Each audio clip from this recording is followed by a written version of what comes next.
A paz do nosso Senhor e Salvador Jesus Cristo. Aqui é o irmão Josué. E no vídeo de hoje a gente vai estar aí conversando, né, sobre Deus é o autor do mal, né? Eu vou trazer aqui uma explicação sobre esse assunto que eu creio que seja muito importante, né?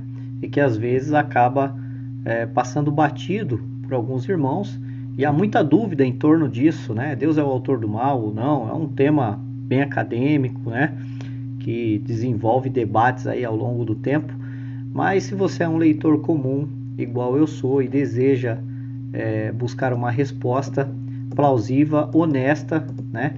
E de forma assertiva, acredito que esse vídeo aqui vai estar te ajudando. Eu fiz muitas pesquisas, né, em cima desse assunto, e hoje eu vou trazer aqui as conclusões e a forma bíblica coerente de resolver essa questão. Mas antes, se você não é inscrito no canal, se inscreva, faça parte aqui do canal Teologia de Tudo Pouco, deixe seu like, seu comentário, e se for possível, compartilhe os nossos vídeos, pode ser que ajude alguém na sua caminhada cristã, tá bom? Eu vou pegar aqui dois textos para a gente comparar, e tá dando uma olhada, que eu acredito que vai ajudar bastante a gente. Primeiro é Isaías, capítulo 45, versículo 7. Ele é muito utilizado para dizer que Deus ele é o autor do mal, do pecado, né? Ele é o autor, ele que induz as pessoas a pecarem, enfim.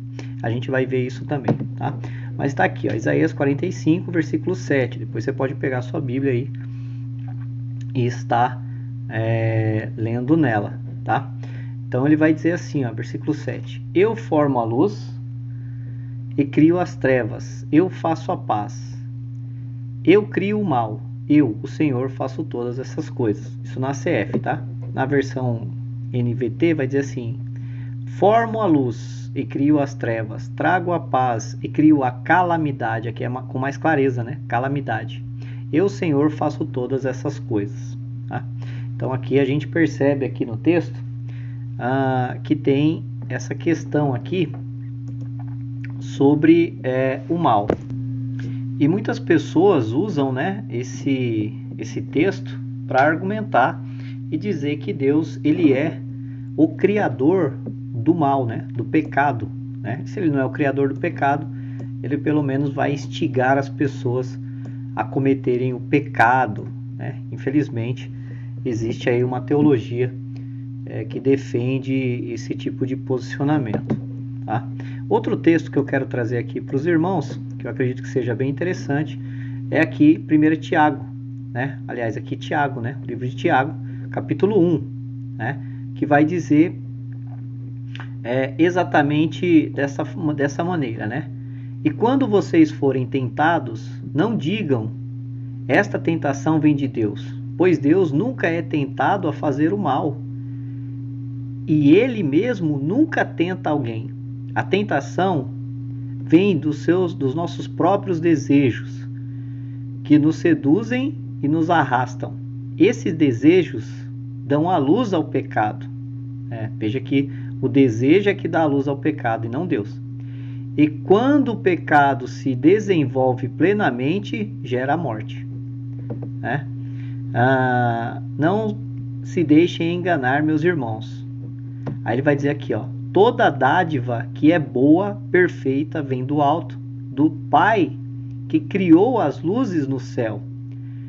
Nele não há variação nem sombra de mudança. Então perceba que até o apóstolo Tiago ele vai falar aqui, ó, não se deixem enganar, meus irmãos. Por que será que ele estava dizendo isso daqui, né?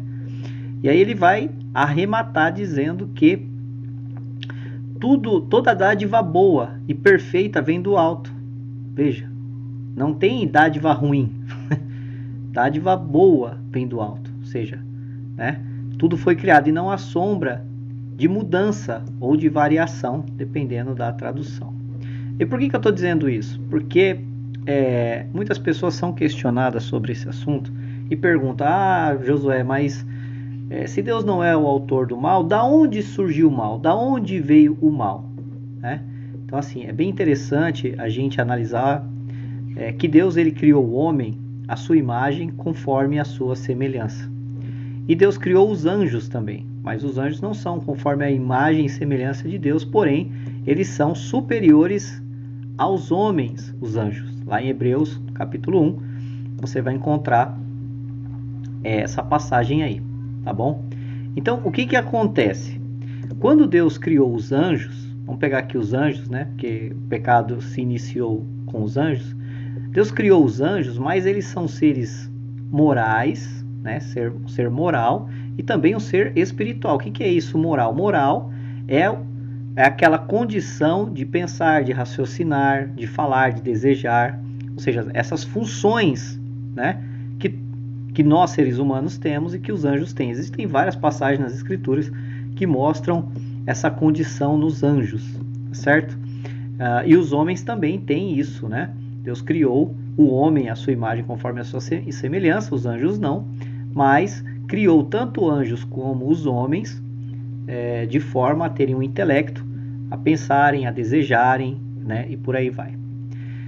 Então, o que acontece? Deus, ele não criou o pecado, porque ele cria tudo santo. O ato criacionista da criação, quando você vai lá para Gênesis capítulo 1 e você começa a ver a criação, tudo que está sendo criado é boa, é maravilhoso, é perfeito. Não existe um texto bíblico nas escrituras que diz que Deus, no seu ato de criacionismo, criou uma natureza ruim, um homem ruim, criou uma pessoa, um anjo ruim. Não existe um único texto que fala sobre isso. Quando Jesus fala de Satanás, nos evangelhos, ele vai dizer que Satanás nunca se firmou na verdade, né? Ou seja, não foi Deus que criou Satanás, não, criou um anjo, né? Mas ele nunca se firmou na verdade, né? Então, Jesus deixa muito claro ali o que está acontecendo, porque Deus, ele é o criador de tudo que é coisas boas. As coisas boas são da mão de Deus e do Senhor Jesus Cristo. Então, de onde surgiu o mal? O mal, ele surge quando Deus dá ao homem e aos anjos a possibilidade de desobediência, por eles serem um ser racional e espiritual, né? Assim Deus criou eles com personalidades. Então Deus deu ao homem e aos anjos um livre-arbítrio. O que é esse livre-arbítrio? Livre-arbítrio, de forma geral, é a condição de se tomar decisões tanto para o bem quanto para o mal, ou decisões opostas, né? Uma vez que o mal não existia no céu quando foi criado os anjos, a única decisão era se opor a Deus. A partir do momento que Satanás se opôs a Deus e fez uma rebelião no céu, então o mal foi gerado. Porque veja que o apóstolo Tiago, ele já dá aqui a fórmula de como o pecado ele é gerado. E esses desejos dão a luz ao pecado. Primeiro você vai desejar, e o pecado ainda não existe. Primeiro você deseja, e dão a luz, ou seja, aí nasce o pecado. Então veja que o pecado, ele é posterior ao desejo. Por isso que Jesus fala que Satanás nunca se firmou na verdade, né? Porque se o pecado fosse anterior, então o texto teria que estar invertido. E esses pecados dão a luz ao desejo, mas não é isso que o texto está dizendo. O texto está dando a ordem, e esses desejos dão a luz ao pecado, né? Então, ou seja, quando você deseja algo que é contrário àquilo que é perfeito da parte de Deus, então gera a luz ao pecado. E quando o pecado se desenvolve plenamente, então gera a morte, que aí é a queda, né? Então veja aqui que o próprio apóstolo Tiago fala isso, e ele deixa mais aqui, ó: não se deixem enganar, meus amados irmãos. Por quê? Porque tem muita gente sendo enganada em relação a essa questão do pecado, né? Tudo é jogado nas costas de Deus, ainda que de forma indireta, é jogado nas costas de Deus, mas o texto claramente não dá essa permissão, né? Então o que acontece? Lá no Éden, quando Adão foi criado e Eva, eles eram perfeitos. Não tinha pecado lá no Éden. O Éden foi criado para Adão e Eva glorificarem a Deus. Esse era o projeto de Deus. Deus criou eles para isso, para glorificar o nome de Deus, né? E ter uma comunhão com Ele, né? De forma direta. Veja que quando Deus coloca a árvore no jardim do Éden, não existia pecado lá. E Ele diz para Adão: olha, Adão, e Eva, vocês podem comer de todos os frutos aqui, menos da árvore do bem e do mal. Porque no momento que vocês comerem dela, vocês morrem. Por quê? Porque eles estariam desobedecendo a Deus. Todos os meios Deus deu a Adão e Eva, né? Todos os meios. A santidade, o intelecto, a parte espiritual. Deus deu a eles sabedoria. Deus deu a eles desejos para as coisas boas, tá certo? Tudo isso foi dado por Deus a Adão e Eva. Deus colocou a árvore ali porque criou seres intelectuais, dotados de inteligência e de vontade, que seria o livre-arbítrio.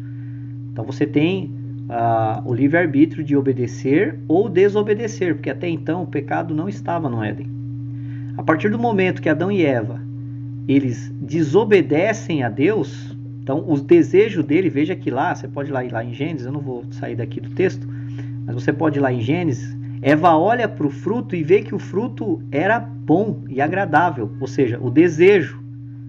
Dão à luz ao pecado. Ela sentiu vontade de comer aquele fruto. Ainda assim, ela não estava em pecado, mesmo tendo vontade de comer o fruto.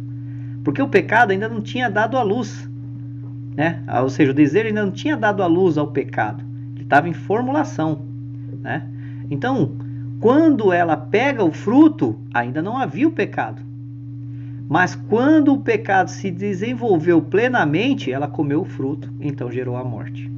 Quando Deus aparece para Adão e Eva, lá em Gênesis, que eles estão escondidos, Deus pergunta para eles: onde você está, Adão? Ele fala que ele ouviu a voz de Deus e temeu, porque estava nu. E Deus pergunta para Adão: quem te mostrou que você estava nu? Aí ele vai falar a mulher, e a mulher vai falar que é a serpente, mas antes Deus vai falar assim: comeste do fruto que eu proibi de comer? Então veja que havia ali uma ordem da parte de Deus para não comer. Deus criou tudo perfeito, não havia pecado ali, e a ordem de Deus era para não comer. Adão e Eva deveriam acreditar que os propósitos de Deus não era a morte, mas a vida. Tanto que Deus, ele diz lá, né, para não comer, porque no dia que comer ele morre. O propósito de Deus era manter Adão e Eva em vida plena com ele, sem pecar. Esse era o projeto de Deus na criação, né? Só que o que acontece? Pela desobediência do homem à palavra de Deus, sendo que Deus criou seres morais, espirituais e com faculdades mentais, com desejos, né, para aquilo que é bom, eles usaram toda essa liberdade para aquilo que é mal. Então o homem cai, ok? Então quando o homem cai, Deus precisa punir essa queda, né? Então é aonde entra aqui a questão da calamidade, né? Cadê aqui? Da calamidade é aonde vai entrar a questão da calamidade. Isaías 45:7. Eu formo a luz e crio as trevas, trago a paz e crio a calamidade. Quando a gente vem aqui para Isaías, no capítulo 45, a gente vai ver lá que Ciro, ele está levando, né, as pessoas cativas, né? Ele está trazendo o juízo de Deus sobre uma nação rebelde, né? Ciro vai subjugar ali as nações, né? Então, ou seja, havia uma sentença da parte de Deus para aquelas nações que estavam rebeldes. Veja que Deus nunca vai trazer juízo para as coisas santas, né? Porque não há pecado. Se não há pecado, não há juízo. O apóstolo Paulo fala isso: aonde não há lei, não há transgressão, né? Então, aqui não pode ser a criação do mal moral. Deus vai criar um estrupador, Deus vai criar um assassino, Deus vai criar no ato criacionista. Isso é absurdo. Isso não está no texto. Agora, por que eu disse que existe uma teologia que, se direta ou indiretamente, causa esse completo mal-estar e essas coisas antibíblicas aqui? Eu peguei aqui na página que é Monergismo, depois vocês podem entrar nessa página, né? Está lendo lá sobre a criação do mal, né? Vocês podem ler lá todo o artigo. Eu só peguei algumas partes aqui que eu achei mais interessantes para mostrar aqui para os irmãos, né, sobre esse problema aqui. Em um dos trechos, né, ele vai dizer assim, ó, a Bíblia fala dessa maneira, como vimos, ou seja, ele vai trazer lá as explicações, aí os irmãos podem estar lendo lá no site Monergismo aí, Deus criou o mal, você digita aí, vai aparecer lá, monergismo.com, vocês podem estar lendo lá. Então ele vai dizer assim, ó, a Bíblia fala dessa maneira como vimos, Deus decretou todas as coisas que aconteceriam, nada está fora do seu propósito soberano, incluindo o pecado, olha isso, tá? Então, veja aqui que, ó, como vimos, Deus decretou todas as coisas que aconteceriam, nada está fora do seu propósito soberano, incluindo o pecado. Mas o decreto com referência ao pecado é um decreto permissivo, né? Aí ele vem para corrigir, né? É um decreto, mas é um decreto permissivo. Daria-se a impressão daquela, ó, Deus permite que o pecado aconteça, né? Seria essa a ideia, né? Mas isso não está em foco na cabeça aqui do artigo, porque ele vai dizer, isto é, um decreto que torna o pecado uma certeza absoluta. Então, ou seja, não existe a forma de, como que eu vou dizer assim, resistir ao pecado. É um decreto de pecado com uma certeza absoluta. Então, Adão e Eva não tinham outra escolha, né, a não ser pecar ali realmente, porque é um decreto que torna o pecado uma certeza absoluta, sendo que lá no Éden e até com os anjos o pecado não era algo absoluto. Até mesmo o apóstolo Tiago aqui, ele vai dar ordem dos fatos, e esses desejos dão a luz ao pecado, ou seja, não é Deus que torna o pecado ativo ou traz à luz o pecado, são os desejos das próprias pessoas ou criaturas, né? A tentação vem de nossos próprios desejos, que nos seduzem e nos arrastam, né? Então veja aqui que aqui já está aqui uma inferência aqui grande, né? Então ele vai dizer aqui, ó, mas que não produz, vou ler de novo aqui, né? Um pecado, um decreto permissivo, isto é, um decreto que torna o pecado uma certeza absoluta, mas que não produz o pecado por um ato divino direto, ou seja, não é Deus quem está pecando, né? Ele só fez o decreto, é uma certeza absoluta, e a criatura vai cumprir esse decreto, mas Deus não ele vai dizer que aqui, mas que não produz o pecado por um ato divino direto. Eu não sei como que, assim, sinceramente, não é possível alguém escrever um troço desse aqui, né? Eu acho que ninguém, desculpa, mas ninguém é retardado mental, né? Deus é quem é o autor do decreto. Deus é quem criou o decreto como um pecado, uma certeza absoluta, mas não é um ato divino direto. Caracoles, sinceramente, olha. Aí ele vai dizer, como na crucificação de Cristo, Deus pré-ordenou, mas os homens livres, né, homens ímpios livres, e deliberadamente o praticam. Deus é o autor dos agentes livres morais, que são os autores do pecado, né? Aí ele vai dizer aqui, João 8,44. Jesus chama Satanás de o autor do pecado. É verdade, mas Jesus não criou Satanás. Jesus criou um anjo de luz, santo. Ele não criou Satanás, né? Mas veja aqui que ele vai dizer que Jesus chama Satanás de o autor do pecado.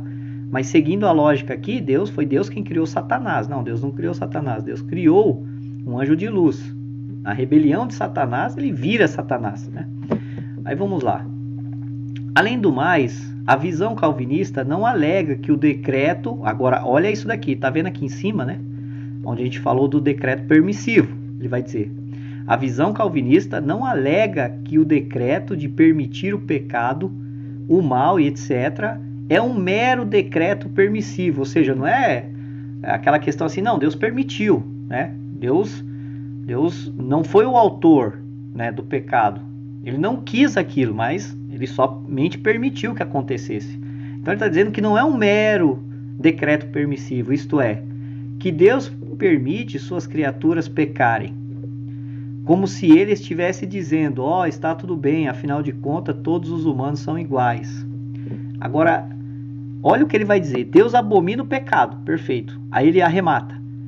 Ele é contrário à sua natureza. Ou seja, Deus abomina o pecado porque é contrário à natureza de Deus. Mas olha o que ele fala aqui, ó.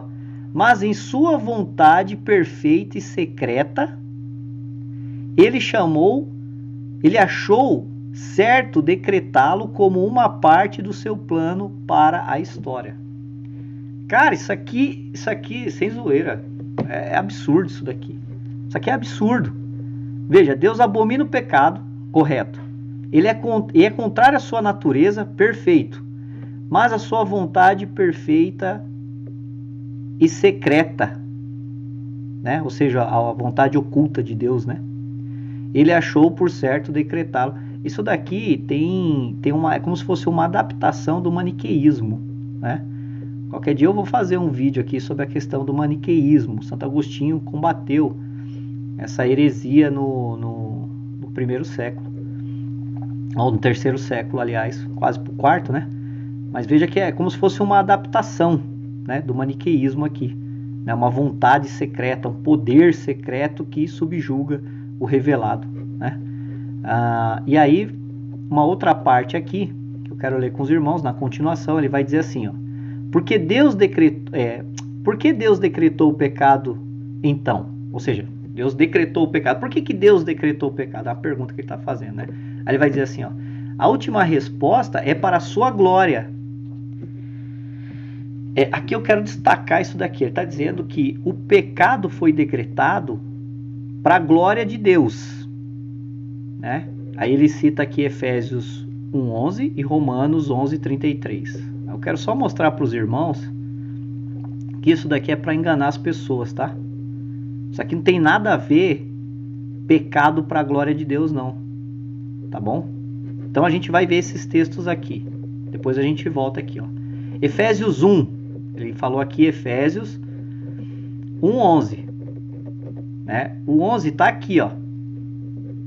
Tá? Ele vai dizer assim, ó. Além disso, em Cristo, nós nos tornamos herdeiros de Deus, pois Ele nos predestinou conforme o seu plano e faz que tudo ocorra de acordo com a sua vontade. Então veja que ele está falando aqui do decreto de Deus, né, da predestinação, aliás, da predestinação, nos predestinou conforme o seu plano, que faz tudo que ocorra de acordo com a sua vontade, né?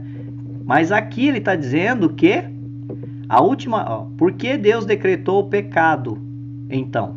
Por que Deus decretou o pecado então? Ele vai dizer, a última resposta é para a sua glória. Mas o texto não está dizendo isso não. Ó, agora eu deixei aqui printado aqui, depois vocês podem conferir aí Efésios 1. Não existe no texto em Efésios 1 que Deus decretou o pecado para a sua glória. Não existe nem, vou repetir de novo, não existe em Efésios 1 que Deus decretou o pecado para a glória dele. Vamos ler aqui o texto aqui, ó. Vamos lá. Eu estou lendo aqui do versículo 6 até o 13, mas vocês podem ler o capítulo inteiro, tá bom? Então ele vai dizer assim, ó, Deus assim o fez para louvor de sua graça gloriosa, né? Que ele derramou sobre nós em seu Filho amado. Olha isso. Aí ele continua. Ele é tão rico em graça que comprou nossa liberdade com o sangue do seu Filho e perdoou nossos pecados. Generosamente derramou sua graça sobre nós, e com ela toda a sabedoria e todo entendimento. Agora aqui, ó, olha isso aqui. Agora Deus nos revelou sua vontade secreta. Olha isso, existe uma vontade secreta, né? Mas para que ela é? Será que é para pecado? Né? Será que é para coisas, um mal moral? Será que é para condenar as pessoas ao inferno? Né? Porque o texto vai dizer aqui, ó, versículo 9. Agora Deus nos revelou sua vontade secreta a respeito de Cristo. Não de condenação dos ímpios. Não de criar pessoas para o inferno, como o texto está dizendo aqui. Não por decreto de pecado. A última resposta é para a sua glória. Não tem isso aqui. Aqui vai dizer que a vontade secreta é a respeito de Cristo. isto é, o cumprimento do seu bom propósito. É algo bom, não tem nada de mandar pessoas para o inferno por causa da sua glória. Isso não é isso que o texto está dizendo. Olha aqui o texto, o cumprimento de seu bom propósito, ou seja, das coisas boas. Olha o que o apóstolo Tiago fala aqui, versículo 17. Toda dádiva que é boa e perfeita vem do alto. Está totalmente correto com o que o texto está dizendo aqui a respeito de Cristo, isto é, o cumprimento do seu bom propósito. E quando a gente vem aqui, ele vai dizer: toda dádiva que é boa e perfeita vem do alto, do Pai, que criou as luzes no céu. Nele não há variação nem sombra de mudança. Né? Então, veja que não existe isso. Isso é um absurdo. E aí ele continua, ó. E o plano é este, ó, a vontade secreta a respeito de Cristo, que é o cumprimento do seu bom propósito. Aí ele continua, e o plano é este: no devido tempo, ele reunirá sobre a autoridade de Cristo tudo que existe nos céus e na terra. Além disso, Cristo, que nós nos tornamos herdeiros de Deus, pois ele nos predestinou. Agora faz todo sentido, né? Conforme o seu plano, e faz com que tudo ocorra de acordo com a sua vontade. Ou seja, a predestinação é para os salvos, é para aqueles que estão em Cristo, porque a vontade secreta diz respeito a Cristo e o cumprimento de um bom propósito em Cristo, para sua graça e glória. Isso sim é para a glória de Deus. E aí ele vai continuar. E o propósito de Deus era que nós, os primeiros a confiar em Cristo, louvássemos a Deus e lhe dessemos glória. Agora vocês também ouviram a verdade e as boas novas da salvação. Veja que é para salvação, não tem nada para condenação aqui. E quando creram em Cristo, ele colocou sobre vocês o selo do Espírito Santo que havia prometido. Então veja que todo o texto aqui que ele está dizendo que o pecado é para a glória de Deus é mentira. Não é isso que está escrito em Efésios 1:11. O que está escrito em Efésios 1:11 é que Deus tinha uma vontade secreta a respeito de Cristo, que é para salvação. João 3:17. Porque Deus enviou Cristo ao mundo não para condenar o mundo, mas para salvá-lo. Então esse é o bom propósito de Deus. O propósito de Deus, que era que nós, os primeiros a confiar em Cristo, louvássemos a Deus e lhe dessemos glória. Olha, esse é o propósito de Deus. Louvássemos a Deus e dessemos glória. Por quê? Porque recebemos as boas novas da salvação, não da condenação. Então você já vê aqui que já é um absurdo. Aí aqui Romanos 11, 33 e 36, vocês podem ler aí na Bíblia de vocês. Eu não deixei aqui salvo, mas vocês podem ler aí na Bíblia de vocês que nada tem a ver. Deixa eu ver aqui, acho que eu coloquei sim. Aqui ó, Romanos 11, ele colocou do 33 a... esse vídeo vai ficar um pouquinho grandinho, mas é importante, tá? 33 ao 36, ok? Mas eu coloquei aqui e destaquei aqui, ó, 33 ao 36. Depois a gente volta aqui para cima, tá? Só os versículos que ele colocaram lá, para dizer que o pecado é para a glória de Deus, né? Então vamos lá.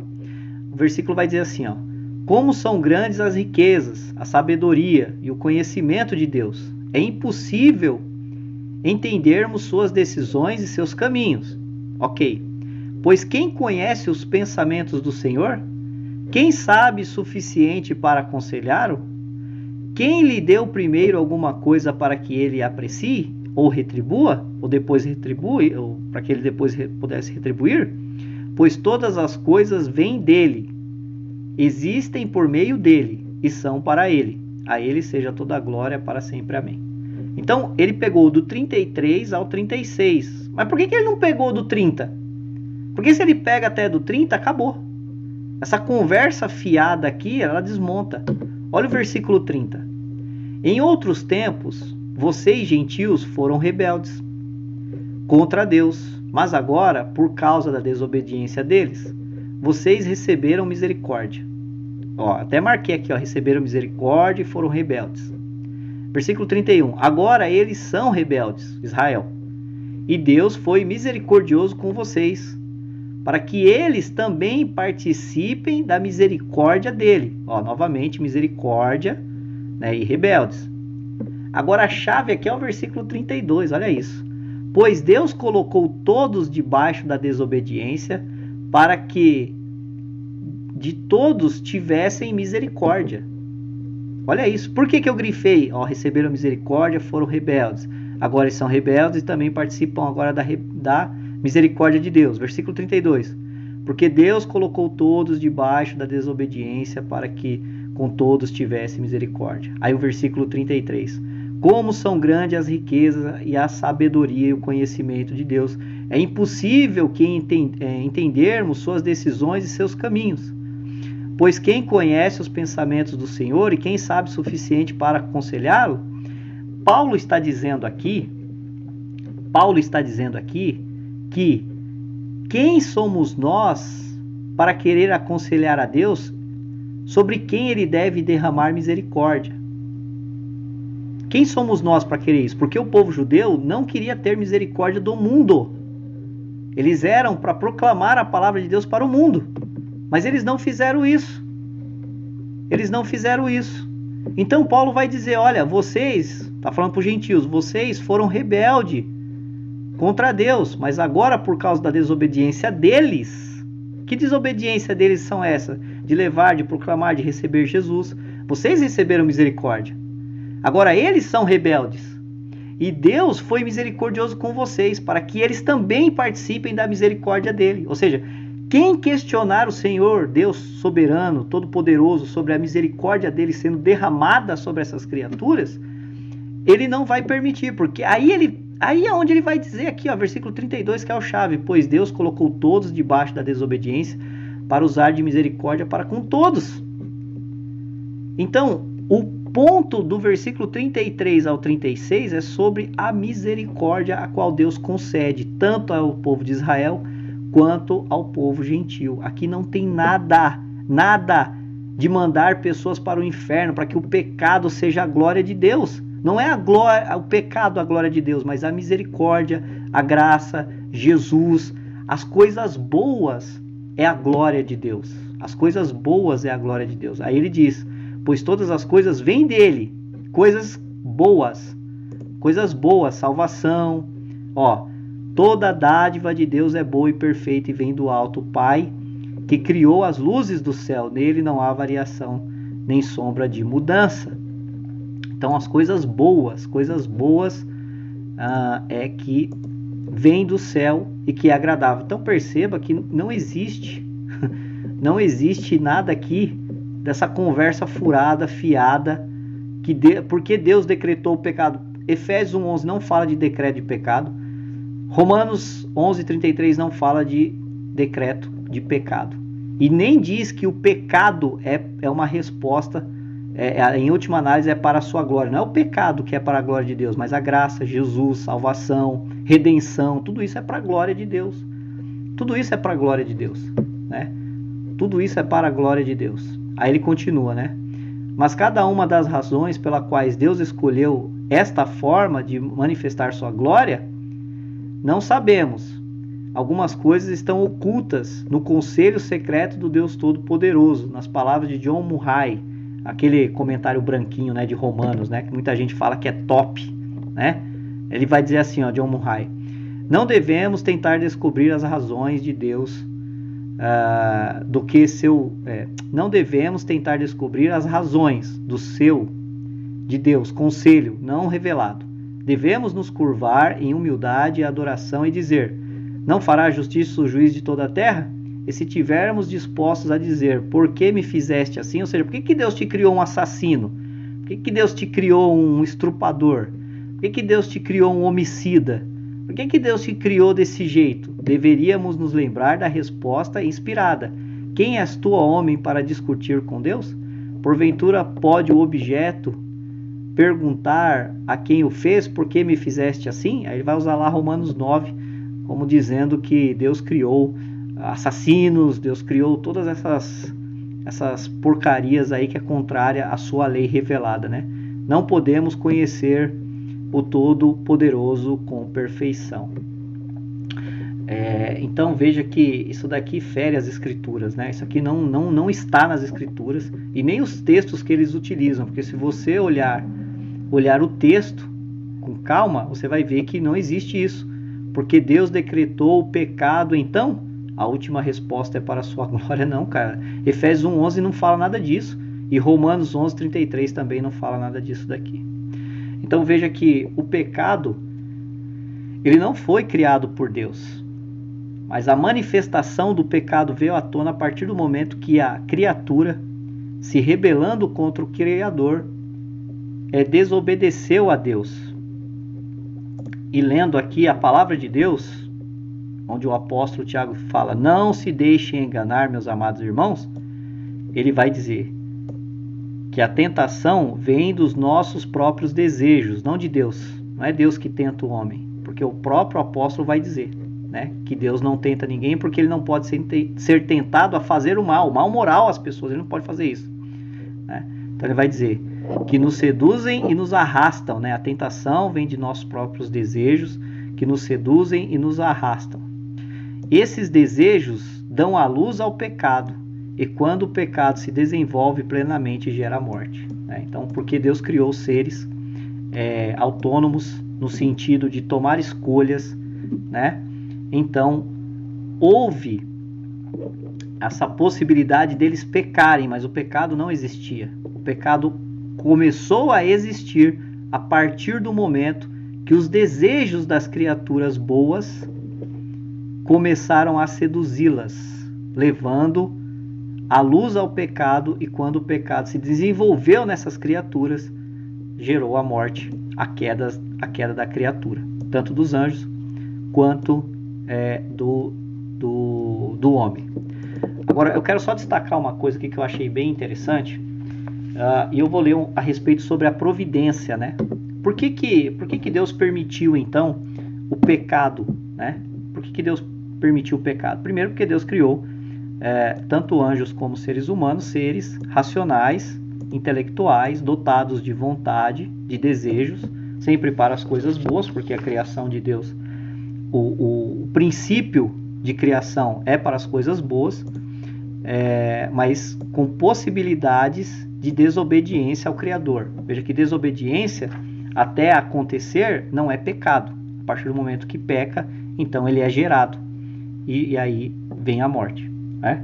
Então, sobre a providência de Deus, eu tenho só deixar aqui para os irmãos poderem entender aonde entra a providência de Deus em permitir que o pecado aconteça, né? A providência de Deus compreende todos os atos divinos para sustentar e governar a criação. A providência é, portanto, subordinada à criação e, por essa razão, jamais atua contra a criação, mas se acomoda a ela. Isso significa, por exemplo, que a providência trata a humanidade como sendo livre para escolher a Deus e que ele não impedirá a necessária agência. A autoridade soberana de Deus exige honra da humanidade, esta arraigada da criação, desta segundo a imagem de Deus, né? Deus criou a humanidade segundo a sua imagem, né?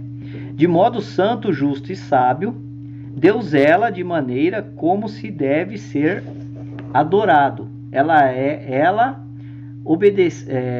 A obediência que lhe é devida. Deus pode também tornar um dos elementos da sua providência dependente de um elemento precedente ou de uma obra precedentes, né?